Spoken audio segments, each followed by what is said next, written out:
성령을 받았느냐라는 말씀의 제목으로 은혜를 나누겠습니다. 사도 바울의 3차 선교 여행이 본격적으로 시작되었습니다. 사도행전 18장 후반에 기록된 것처럼 소아시아의 갈라디아, 부르기아 땅을 다니면서 2차 선교 여행 때 만났던 제자들에게 믿음 안에서 굳건하라라고 권면했습니다. 그리고 에베소 지역으로 내려왔습니다. 에베소는 지난번 사역을 마칠 무렵에 잠시 들렸던 곳입니다. 그때 좀 오래 있지 않고 하나님 뜻이 있으면 하나님 뜻이라면 다시 오리라 그랬는데 그 약속대로 지금 에베소에 돌아오게 되었습니다. 18장 후반에는 그 바울이 지난번 다녀갔을 때와 지금 사이에 어떤 일이 있었는지를 주는 힌트가 있는데, 그것은 바울이 안디옥으로 내려간 사이에 고린도부터 바울의 동역자였던 브리스길라와 아굴라가 아볼로라는 사람에게 복음을 전합니다. 그러니까 이 아볼로는 평소에 하나님을 경외하는 사람이었고 또 사모하는 사람이었었는데, 그가 그 복음을 듣고 에베소 사람들에게 말씀을 전하다가 고린도로 넘어갔습니다. 아시다시피 이제 고린도는 아볼로가 목회하면서 큰 부흥을 경험했던 그런 곳이기도 합니다. 그러고 나서 바울이 에베소에 방문한 것입니다. 그러니까 바울과 고린도 그 아볼로는 서로 이렇게 겹치진 않은 것 같습니다. 만나지 못한 것으로 보입니다. 그러나 아볼로가 열심히 복음을 전한 덕분에 에베소에 은혜를 사모하는 사람들이 있었습니다. 이후 바울은 이 에베소에 두란노 서원을 세워서 꽤 오랫동안 그들에게 말씀을 가르치는 일을 했습니다. 자, 이런 것을 잘 보시면 하나님의 나라는 여러 사람의 헌신과 수고를 통해서 이루어지고 있다는 것을 우리는 알게 됩니다. 바울과 아볼로가 만나지 못했지만 하나님은 아볼로를 통해서 복음을 전해들은 이 제자들이 바울을 통해서 말씀이 더 성숙해지는 그런 과정을 겪게 하십니다. 그래서 그 열매가 에베소 교회에 맺어지도록 하시는 겁니다. 이 과정에 등장하는 인물들이 있습니다. 바울, 브리스길라, 아굴라, 아볼로, 그리고 나서 다시 또 바울. 나중에 보면 바울이 디모데에게 에베소 교회를 부탁하는 것을 보면 또 디모데도 에베소 교회에 연관된 사람입니다. 자, 여러 사람들이 나옵니다. 시대와 사람은 달라도 그들을 통해서 일하시는 한 분 하나님이심을 우리는 보게 됩니다. 바로 그 하나님이 오늘도 같은 원리로 역사하고 계심을 믿으시기 바랍니다. 우리 교회도 이 원리가 적용되는 교회 되기를 주의 이름으로 축원합니다. 이렇게 하나님이 일하실 때에 꼭 역사하시는 분이 있습니다. 바로 성령님이십니다. 에베소 교회에 이 성령이 임하게 되는 그런 과정들이 있는데, 어떻게 할 때 성령이 임하시는지를 한번 보려고 합니다. 우선은 예수 그리스도를 믿을 때입니다. 예수 그리스도를 믿을 때 성령이 임합니다. 이 당연한 얘기를 오늘 또 이렇게 말씀하는 이유가 있습니다. 오늘 말씀은 주인공은 성령님이신데, 바울이 에베소에서 어떤 제자들에게 질문을 합니다. 근데 이 사람들을 만났는데, 이 제자들이라는 것은 복음서에서의 제자들은 예수님의 베드로, 안드레, 야고보, 요한 뭐 이런 제자들이지만, 사도행전에서의 제자는 예수 그리스도를 믿고 주를 섬기는 사람들, 뭐 말하자면 그리스도인들을 제자라고 그렇게 지칭합니다. 굳이 이제 베드로, 안드레, 야고보 이런 사람들을 말할 때는 이제 사도라고 좀 구분을 하고 있고요. 그래서 제자라고 하는 겁니다. 그러니까 여기에서 제자들에게 질문을 하는 것은 예수님의 제자가 아니라, 예수님의 직제자들이 아니라, 12제자가 아니라 거기에 있는 성도들한테 물어보는 거라고 보시면 됩니다. 자, 그들을 만났는데 2차 선교 여행 때 에베소에 잠깐 들른 것이 전부였는데, 그곳에 믿는 형제들이 있다는 것, 우리는 그 이유를 알죠. 아볼로가 애쓰고 수고했던 그 시간들이 있지 않습니까? 그래서 거기에 믿음의 형제들이 있게 된 건데, 바울의 입장에서는 이게 좀 신기한 겁니다. 그래서 그 형제들에게 묻는 거죠. 너희가 믿을 때 성령을 받았느냐라고 그렇게 묻습니다. 너희가 믿을 때 성령을 받았느냐. 근데 놀라운 건 제자들의 대답입니다. 우리는 성령이 계심도 듣지 못하였노라 라고 대답합니다. 사실 옆에 분한테 한번 물어보세요. 성령 받으셨습니까? 물어보세요. 그러면 이제 여러 가지 반응이 나옵니다. 그걸 왜 물어봐? 막 그러고, 이거 당연한 거 아니야? 그러는데 또 어쩔 때 내가 받았나 안 받았나 막 이렇게 좀, 그래서 이거는 약간 예민한 질문이기 때문에 대놓고 말하기는 좀 힘든데, 바울이 어떻게 보면 거의 초면인 사람들한테 너희가 믿을 때 성령을 받았느냐 이렇게 물어보니까 이게 좀 약간 어색한 질문이기도 한데 바울이 막 직진하는 겁니다. 그러니까 또 놀라운 거는 제자들의 대답이죠. 아니, 예수 믿으면 안 받아도 받았다고 할 만한 텐데 우리는 성령을 듣지도 못했다고, 금시초문이라고 이렇게 말하는 겁니다. 아니, 그럼 예수 믿는다고 하면서 성령을 모른다는 말인가? 듣지도 못했다고 했으니, 오늘 우리는 예수님을 구주로 고백한 것은 당연히 성령의 역사라고 알고 있습니다. 그렇게 배웠습니다. 저도 신학교 때 그렇게 배웠습니다. 왜 그러냐면 가이사랴 빌립보에서 주는 그리스도시요 살아계신 하나님의 아들이십니다라고 베드로가 고백할 때 예수님이 뭐라 그랬어요? 이거는 내가 이것을 내게 알게 하니는 혈육이 아니고 하늘에 계신 내 아버지시니라. 하나님 아버지가 성령으로 역사하셔서 너로 하여금 이 고백을 하게 하신 것이다 라고 그렇게 알려주셨습니다. 성령께서 알게 하셨고 고백하게 하셨다라고 예수님이 말씀하신 거예요. 바울은 나중에 고린도 교인들한테 그럽니다. 성령으로 아니하고는 누구든지 예수를 주라고, 예수를 주라고 주시라고 할 수 없다. 성령이 아니고서는 예수를 나의 주님, 나의 주, 나의 하나님이라고 고백하기 어렵다는 거예요. 그러니까 예수를 주로 고백한 사람들은 다 어떤 역사를 경험한 거예요? 성령의 역사를 경험했다는 겁니다. 그러니까 이제 여러분들이 맞아, 내가 뭐 그런 경험이 막 불에 혀같이 이렇게 확 지나간 건 아니더라도, 바람이 막 급하고 강한 바람 같은 그런 현상은 아니더라도 이미 성령이 내 가운데 역사하셨구나, 우리는 그렇게 알고 배우는 겁니다. 우리가 잘 배워야 되는 게 이런 이유입니다. 자, 그러면 지금 에베소 제자들의 대답은 어떻게 된 겁니까? 분명 그들은 제자라고 했는데 이 일은 어떻게 된 걸까요? 분명한 사실은 우리가 성령을 받지 않고서는 진정 예수님을 믿는 자라고 할 수 없다는 겁니다. 왜냐하면 예수 그리스도를 주로 영접하고 하나님의 자녀 되는 일은 영적인 일이기 때문에 그렇습니다. 그냥 수긍이 가고 그래 지적 동의가 가는, 이게 그리스도를 주로 영접하는 일들이 아니라는 거예요. 이건 영적인 일입니다. 로마서 10장 9절부터 우리가 잘 아는 말씀 있잖아요. 내가 만일 내 입으로 예수를 주로 시인하며 또 하나님께서 그를 죽은 자 가운데서 살리신 것을 내 마음에 믿으면 구원을 받으리라. 사람이 마음으로 믿어 의에 이르고 입으로 시인하여 구원에 이르느니라. 이런 겁니다. 만약 이런 고백 없이 내가 그리스도인이라고 할 수 있겠냐라는 겁니다. 마음으로 믿어 의에 이르고 입으로 시인하여 구원에 이른다고 했는데 이런 고백의 과정 없이 내가 그리스도인이라 할 수 있겠냐는 거죠. 예수를 구주로 영접하는 것은 성령의 역사가 아니고서는 불가능한 일입니다. 명심하십시오. 믿음은 단순한 과정이 아닙니다. 시간이 지나면 당연히 열리는 열매가 아닙니다. 믿음은 결단입니다. 회개하고 돌아서는 것입니다. 이 일은 친한 사람이 설득해서 마음 고쳐먹는 일과는 차원이 다릅니다. 여러분의 인생이 걸린 문제입니다. 그러니까 성령께서 역사하셔야만 하는 겁니다. 오늘 저와 여러분이 이 자리에 있게 된 것도 성령이 역사하신 줄 믿으시기 바랍니다. 언제 성령이 임하느냐? 세례 받을 때입니다. 본문을 중심으로 보니까 세례를 받을 때입니다. 제자들의 대답에 바울 사도가 다시 묻습니다. 그럼 너희가 무슨 세례를 받았느냐?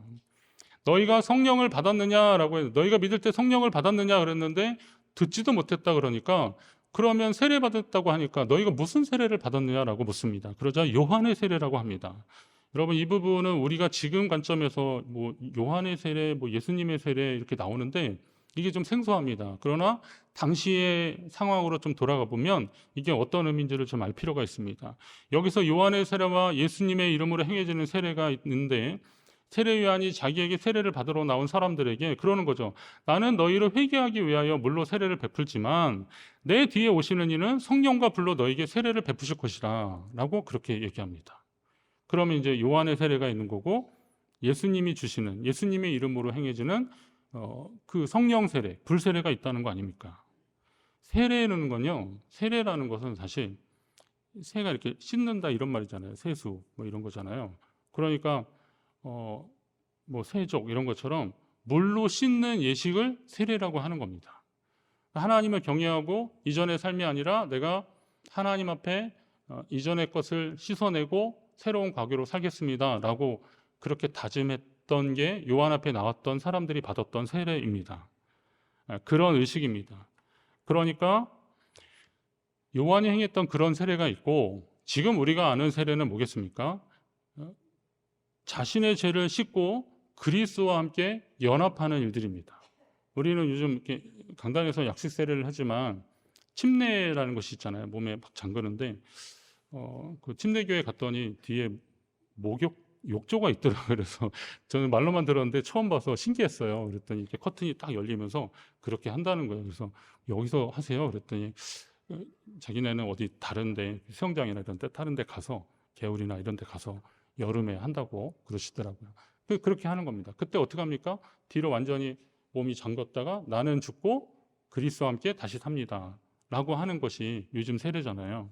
자, 이게 세례입니다. 그것은 그리고 또 교회 앞에서 공동체 앞에서 이 세례를 행하는 것은 여러분의 세례를 확인하시라고 제가 세례식할 때 문답할 때 여러분에게도 회중에게 묻습니다. 그렇게 하는 겁니다. 이런 과정을 통해서 이 지금 세례를 받는 사람이 우리 공동체의 한 지체가 되는 겁니다. 형제가 자매가 되는 겁니다. 라는 것을 인정하는 그런 예식입니다. 그러자 이제 어떤 분이 그런 얘기를 하더라고요. 질문을 하시는 겁니다. 목사님, 그럼 세례받지 못하면 구원받지 못한 건가요? 그러더라고요. 이런 질문들 서로 하셨을지도 모릅니다. 그러다 보니까 뭐 유아 세례를 꼭 받아야 된다 이렇게 얘기하시는데, 그러나 물론 수세 여부에 따라서 구원의 여부를 판단하는 교리적인 성향을 가진 데도 있긴 있습니다. 그렇지만 오늘 이거 아까 읽은 말씀대로 로마서 10장처럼 사람이 마음으로 믿어 의에 이르고 입으로 시인하여 구원에 이른다 그랬는데, 그러면 유아 세례나 이렇게 했을 때는 조금 다른 거잖아요. 유아 세례 어린아이가 어떻게 믿음의 고백을 해요? 그 아이가 우리 공동체가 하나님의 자녀로 교회 공동체의 구성원이 되도록 같이 애쓰겠습니다, 노력하겠습니다 라고 하는 고백이고, 또 이 아이를 하나님께 맡겨드립니다 라고 하는 그들의 부모의 고백, 그것을 인정하면서 유아 세례를 주는 건데, 헌화식도 그런 의미가 있는 겁니다. 이 아이가 입으로 자기 신앙을 고백하고 세례를 받을 때까지 우리 부모는 이 아이의 영적인 후견인으로, 그리고 우리 공동체는 이 아이를 믿음으로 키우겠습니다, 그런 약속들입니다.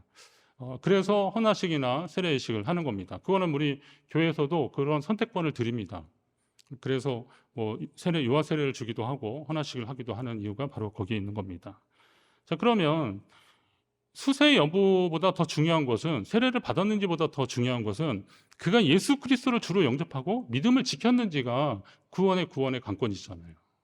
세례 받았는지를 자동적으로 보고 세례 받아도 죄 가운데 타락하고 세상으로 갔으면 그게 세례 받았다고 무조건 구원받는 거겠습니까? 그가 예수 그리스도 안에서 믿음을 지켰는지, 성령과 동행하면서 지금까지 살았는지가 구원의 여부입니다.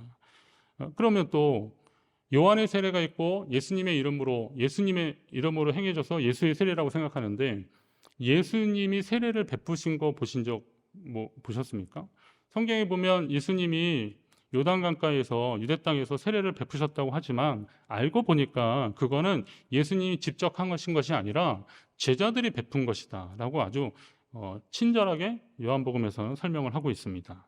오늘 우리가 하는 세례는 부활하신 주님이 승천하시기 전에 그러므로 너희는 것은 모든 민족을 제자로 삼아 아버지 아들과 성령의 이름으로 세례를 베풀라라고 하시는 그 말씀에 근거한 일입니다. 그러니까 예수님 때도 제자들이 세례를 베풀었던 것처럼 사도적 전승을 이어받은 목회자들이 이제 말하자면 기름부어 세운 오데인 미니스터라고 그러는데, 이런 분들이 성부와 성자와 성령의 이름으로 세례를 베푸는 겁니다.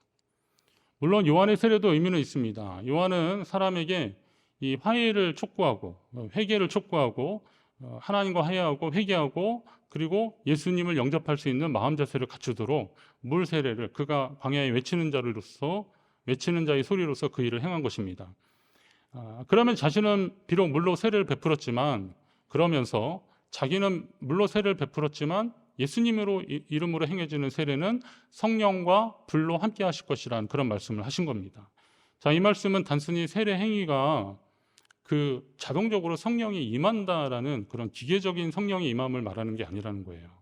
말하자면 우리가 세례를 받기 전에 주님을 인정하는 일과 세례받는 과정을 통해서 성령의 은혜를 체험해야 한다는 겁니다. 겉사람이 변화되고 속사람이 성숙해지는 온전한 변화와 결단이 세례를 통해서 함께 일어나는 것입니다. 여러분의 세례는 그럼 어떤 세례입니까? 여러분의 세례는 어떤 세례입니까? 당연히 예수 그리스도의 세례, 성령과 불세례인 줄 믿으시기 바랍니다. 그 세례를 다시 한번 확인하십시오. 언제 성령이 임합니까? 주님의 이름을 부를 때 성령이 임합니다. 한번 따라합니다. 주님의 이름을 부를 때, 성령은 주님의 이름을 부를 때 우리 가운데 임하십니다. 바울이 그들에게 성령을 받았느냐, 무슨 세례를 받았냐고 물었던 이유는 뭘까요? 제가 말씀 전반으로 이렇게 묵상하면서 느끼는 거는 바울은 지금 에베소 교인들이 어떤 진리에 대한 그 갈망이 있고 그런 건 맞지만 이들이 뭔가 좀 부족하다라는 것을 느꼈기 때문에 바울은 영적인 사람이니까 그걸 물어보는 거죠. 솔직히 에베소 교인들이 성령을 받지 못했다는 것을 바울은 느꼈을 것입니다. 왜냐하면 성령을 받은 사람과 그렇지 못한 사람은 분명 다르기 때문에 그렇습니다.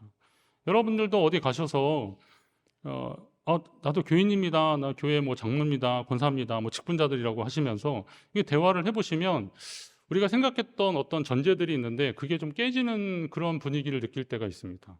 이분이 정말 교회의 그런 중직자가 맞을까? 라는 그런 생각이 들 때가 있는 거죠. 세상적인 가치관과 그리고 말이나 이런 게 전혀 그런 거 좀 거리가 먼 경우들이 있잖아요. 그거는 두 가지 중에 하나일 것 같은데요. 얼떨결에 거기까지 온 분이고, 그리고 하나는 이전에 그런 경험을 했는데 지금 성령 충만하지 않은 거예요. 세상에 물들어 간 겁니다. 세상의 세속적인 가치관이 그를 지배하는 겁니다.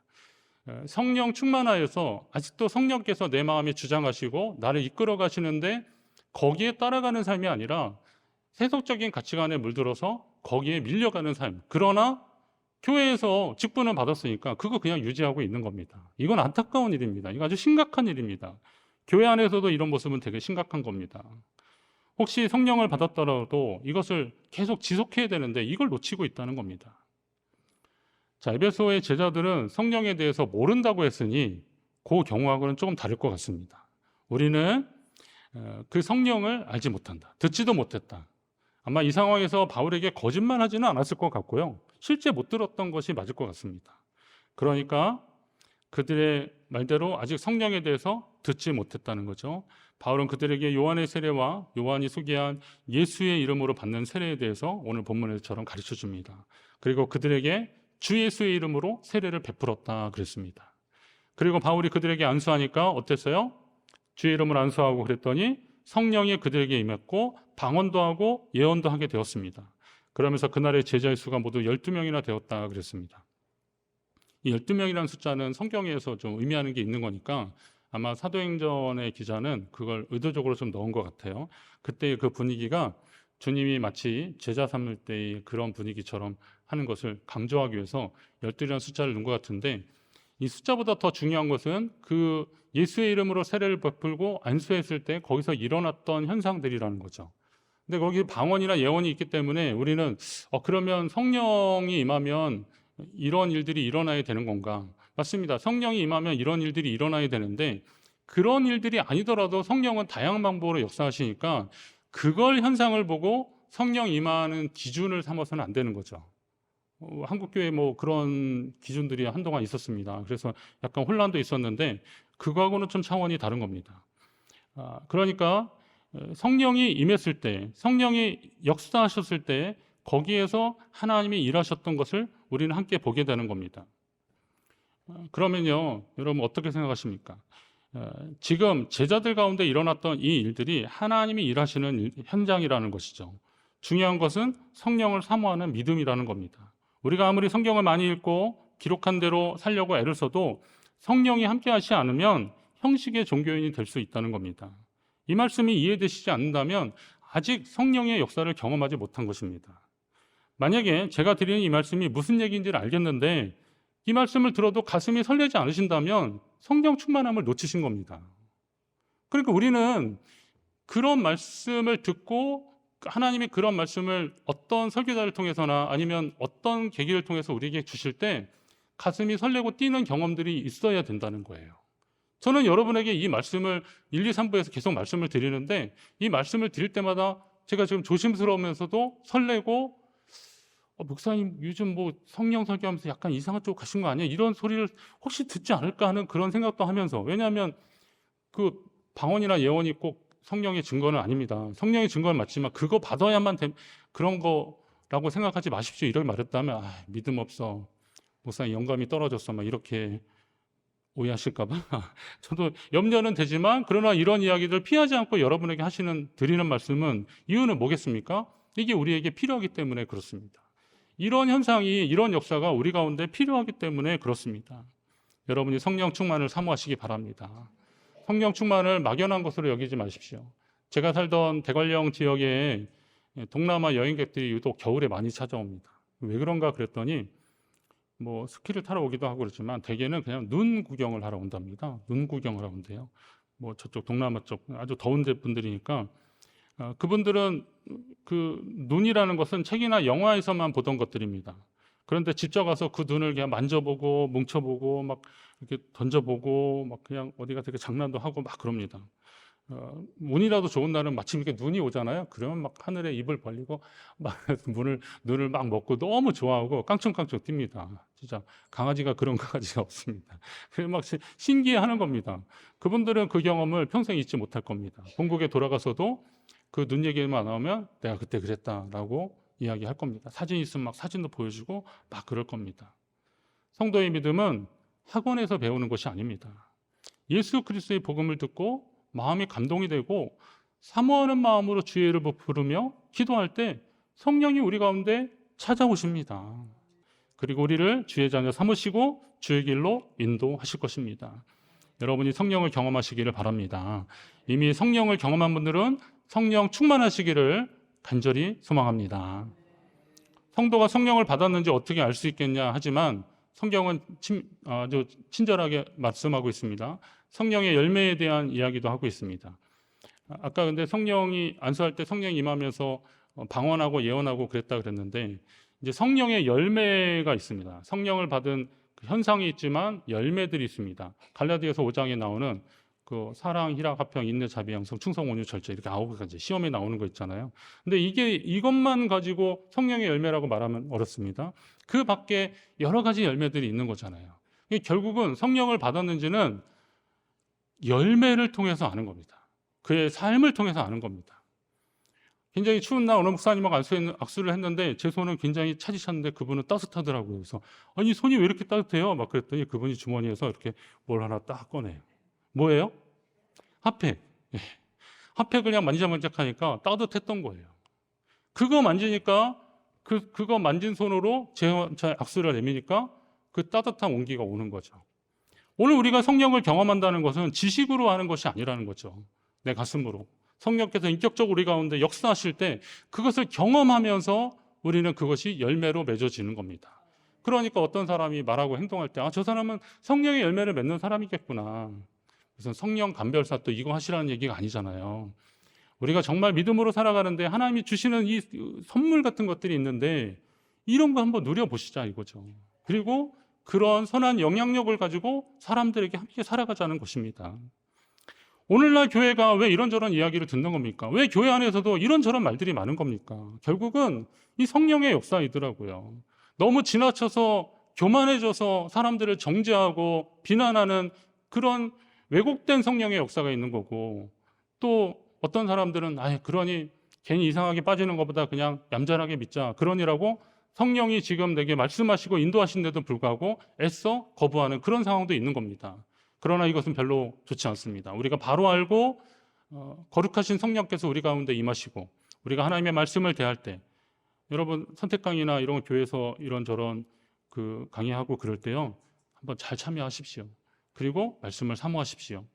그러면서 역사하시는 하나님의 손길을 경험하시기를 주의 이름으로 축원합니다. 이제 여러분 바람직한 것은 당신이 믿을 때 성령을 받았느냐라는 질문보다는 당신은 어떤 성령의 열매를 맺고 있느냐를 확인하는 공동체가 성숙한 공동체일 것입니다. 물론 믿을 때 성령을 받았느냐라는 질문도 필요합니다. 여전히 유효합니다. 계속 되어져야 됩니다. 왜냐하면 새로운 가족들이 오면서 또 결신한 사람들이 생기면서 그런 역사를 확인하는 것도 중요합니다. 그러나 절대 다수가 되는 기존의 성도들은 어떻게 하셔야 돼요?